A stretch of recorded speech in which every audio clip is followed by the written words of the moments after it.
Welcome again to Monarch After Hours. And today, we're going to discuss our 2026 program called Salinlahi ng Damdamin, which means Heirloom of a Generation.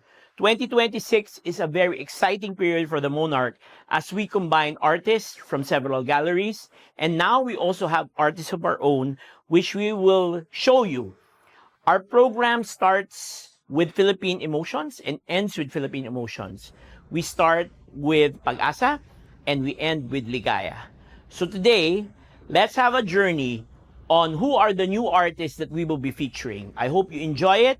And later on, we're going to end the podcast with a summary of why we think these are the artists for you to watch out for in 2026.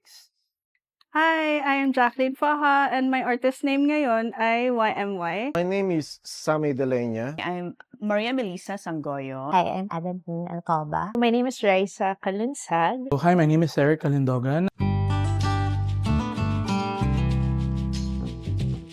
Gumagawa ako ng abstract paintings on canvas but ngayon nagpo-focus ako on shape wood. So, sinishape ko yung wood using jigsaw. And I am actually a fashion graduate. Then I pursued art na lang kasi as in yun talaga yung gusto ko eh. And kailan ba ako nag-start? Nag-start ako maybe 2018. Nagpe-paint lang kami ng best friend ko sa coffee shop actually. As in kami lang yung customers doon and parang sinuport kami ng owner na doon na lang mag-paint hanggang sa dumating yung pandemic na parang ina-allow niya lang kami na ma-enhance yung art namin doon, yung art style hanggang sa nag-exhibits na kami sa mga galleries, sumasali sa mga competitions. And nagkaroon na ako ng 2 solo shows.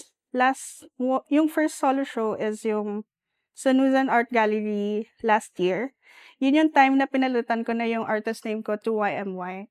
And yung second solo show ko naman is last month sa Nuzan Art Gallery. Yun naman more on shaped wood pieces na siya. Kasi dati is nasa canvas pa siya. And dati yung art ko kasi before YMY, it's really bright and parang chaotic na rin siya for me. So, kaya ako pinalitan yung artist name ko to YMY is because gusto ko na tahimik lang. Like, yun talaga yung gusto ko. Yung sobrang simple lang ng art, walang kahit anong chaotic strokes. Ganyan. I work in an IT firm. So I'm in a software testing, security testing background. So being an artist, I only really started just during the pandemic. But about 2 decades ago, I was already doing some little art until my school actually hired me to be the Young Artist Club president of that school. But then I got into college, got married, got kids.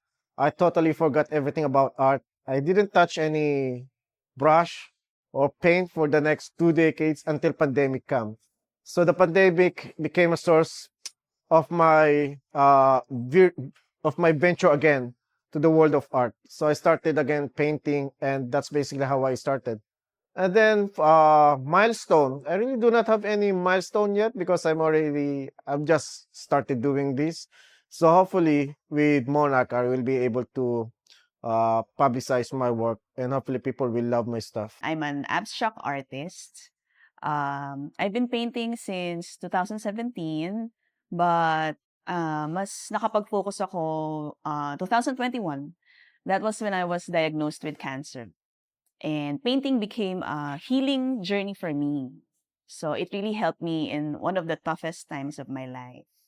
Yun. And come 2024, I was exploring and I was trying to up my skills in painting. And then I got to join a lot of group shows, group exhibits, and I was able to join the Sining Filipina National Art Competition for Women.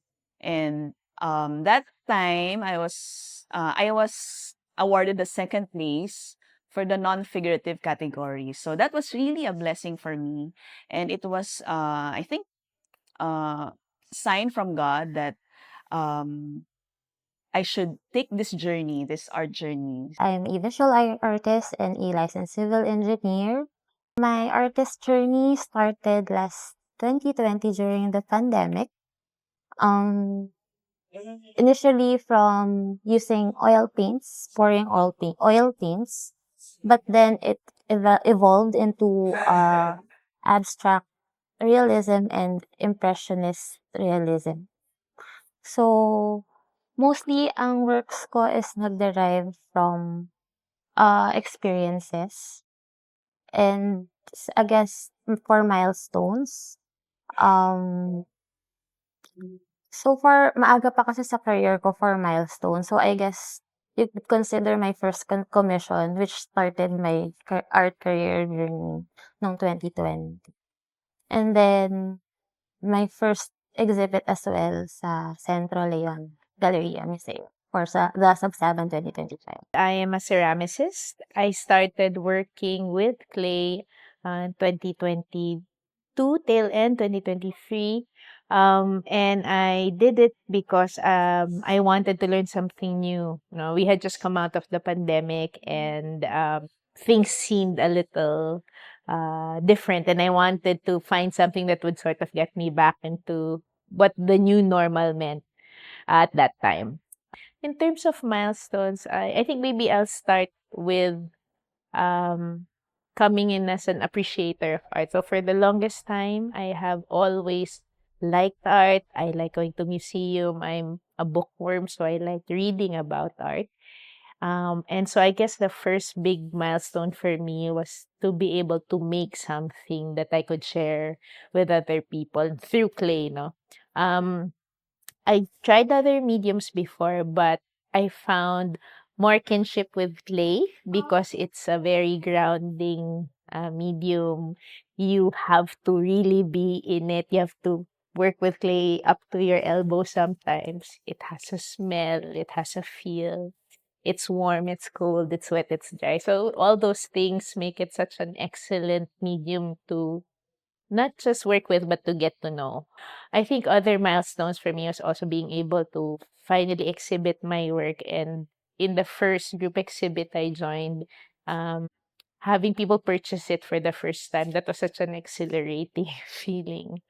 To not because of people purchasing it, but really because they saw something that I thought was special, and then they also liked it and they found it special enough to bring into their homes. I'm an ink and pen artist. I'm based in Makati City. My full-time job is into corporate. I'm a corporate security executive. I'm 40 years old. My passion is really more into doing visual arts through ink and pen. I also have a background in social anthropology and doing field research.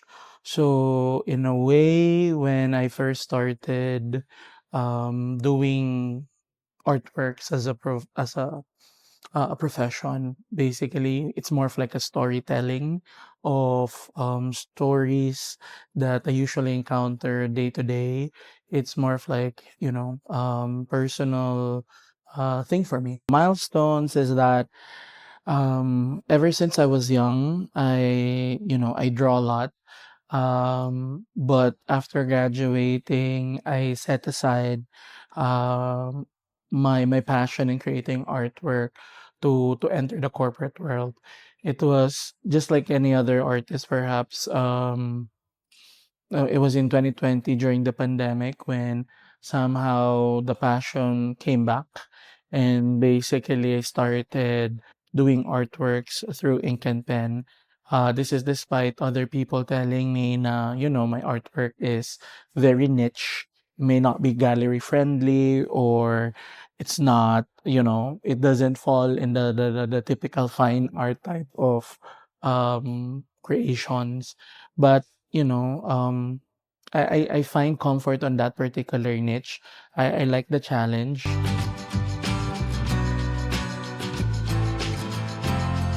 usually my art is inspired by, actually influenced by Wabi Sabi. So, ngayon, parang gusto ko kasi na parang imperfect yung art piece ko. Like, I'm not too focused on perfection. So, kung magkamali ako and if hindi ko siya gusto, I'll just redo it or kahit i-layer ko na lang.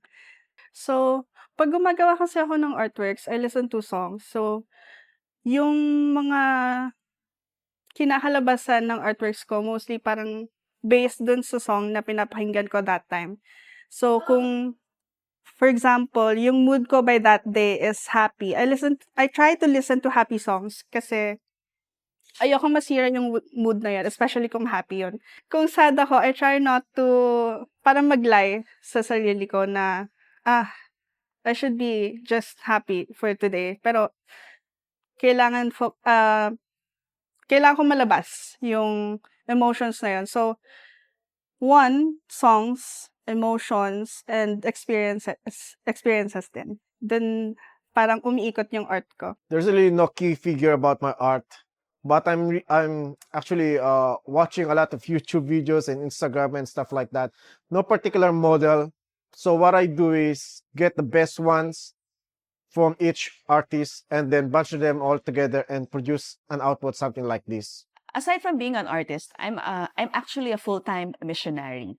So my faith in God really inspires me. So a lot of my works are inspired in the Bible, in God's word. That's where I get most of my concept and the narrative of my works. So yun. And I play with elements, I play with the shapes, with lines, texture, and patterns.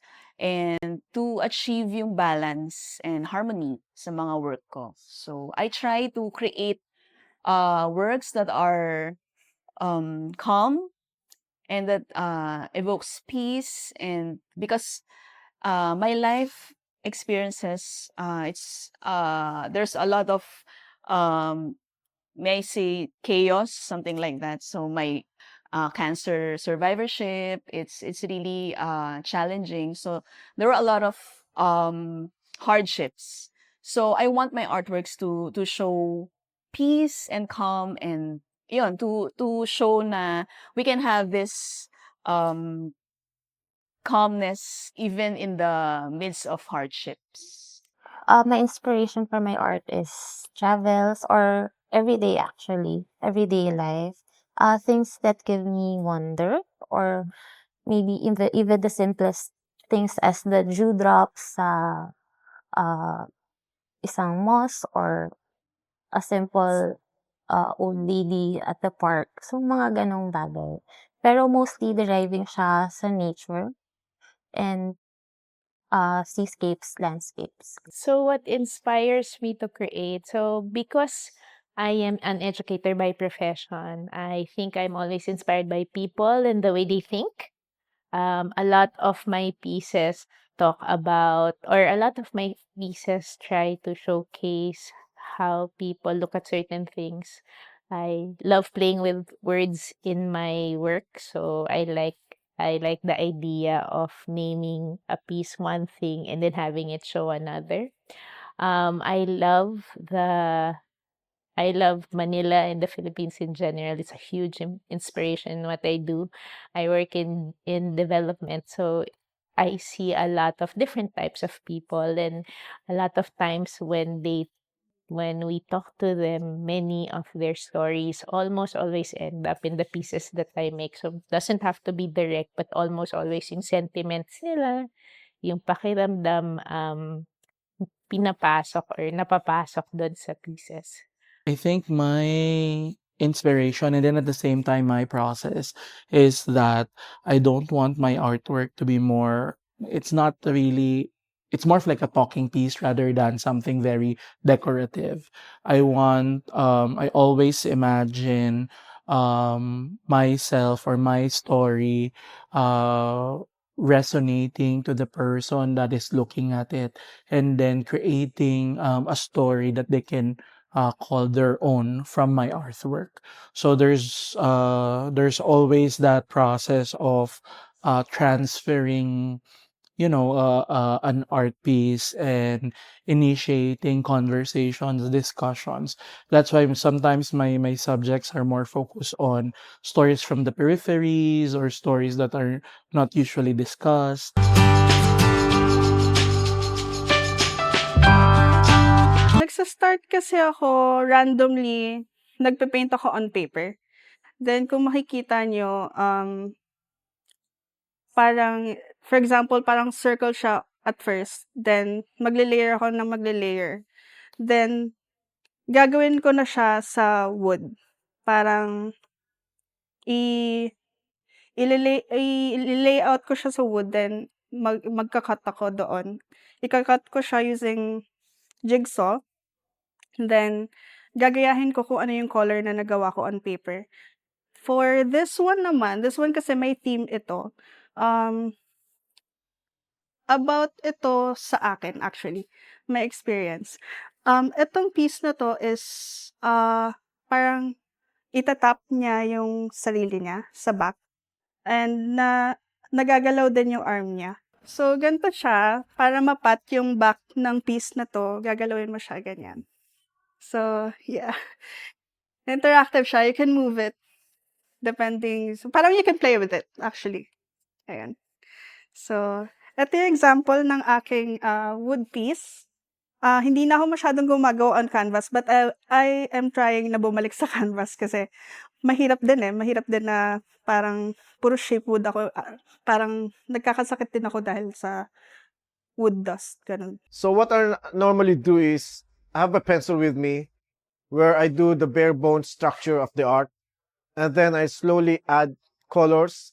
The colors I will use depends on my mood on that particular day. Okay, so if I'm happy, I'll probably use a lot of primary colors. If I'm sad or moody, probably dark colors or sad colors. So that's how I do it. Once I put a lot of paints, then I got into add more details, like I use a lot of pen work, and also all pastel.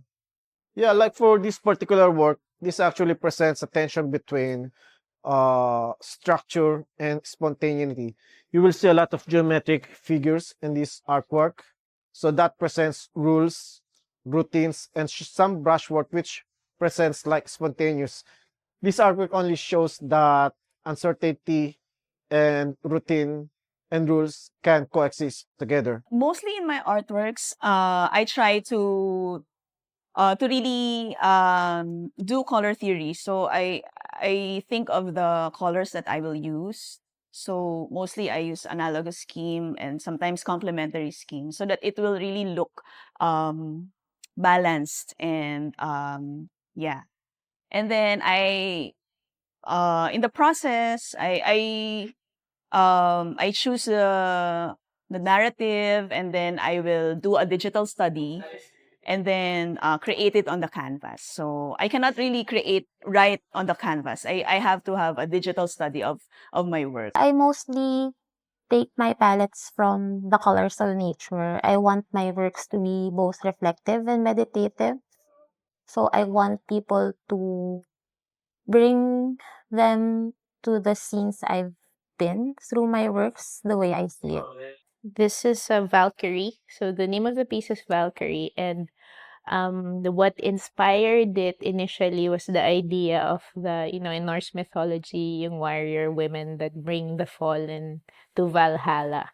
And I was thinking initially what a warrior's body would be and what it would be if you were a woman. And then when I started making it, I thought, yung Norse body is not the body of a Filipino woman. And I started thinking about the people I see. And so the form sort of took shape a little bit later. It started out a little bit more classical. I wanted to show muscles and I wanted to show like this a lean body. But over time, I realized I don't know a body like that. I don't see a lot of those bodies. But I know what a warrior persona might be like. So it ended up in this form. And then I added the wings because I wanted it to look like they could lift, you know, like a set of wings that could lift a body. That was this. So it's a Valkyrie because it's supposed to represent the body of a woman who's a warrior, but not a woman that is maybe toned in battle, but a woman who goes to work every day and she probably has kids. And you know that entire sentiment, the whole premise of what a warrior does, but in a different form. Yeah, so this is that. And then for this one, so when you work I learned how to hand build first before I learned how to throw. And this was one of the forms that I would recognize whenever I go to museums.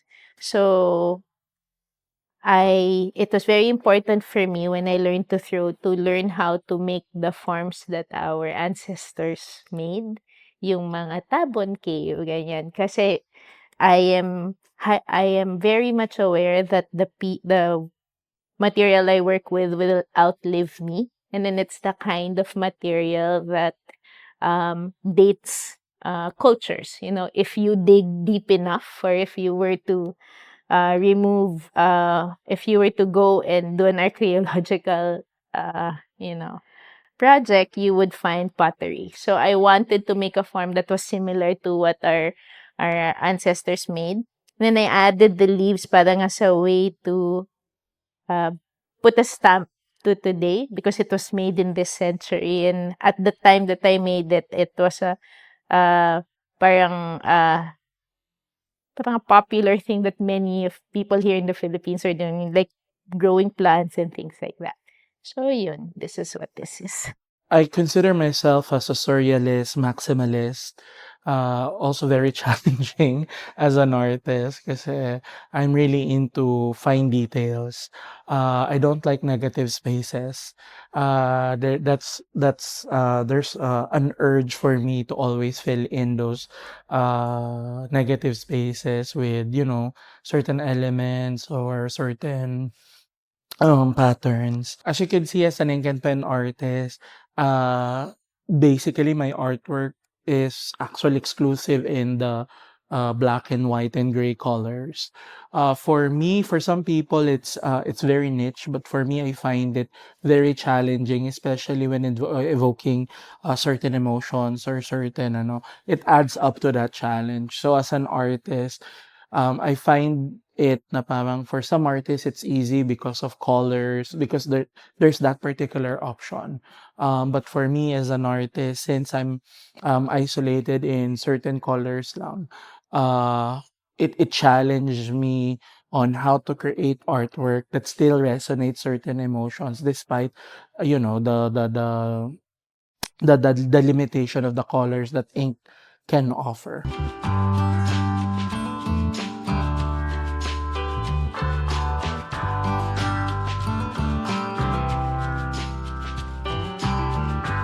Hi, listener, and hi, viewer. I hope you enjoyed the past few minutes looking at the new artists for 2026 for our program Salinlahi ng Damdamin. Again, Heirloom of a Generation. So you found out who our new artists are, how they actually think about their artwork, and what is their journey to becoming an artist. So stay tuned for our next episode. But I leave you with this note. 2026 is going to be a very exciting journey for the Monarch, and I hope you join us. Thank you and good night.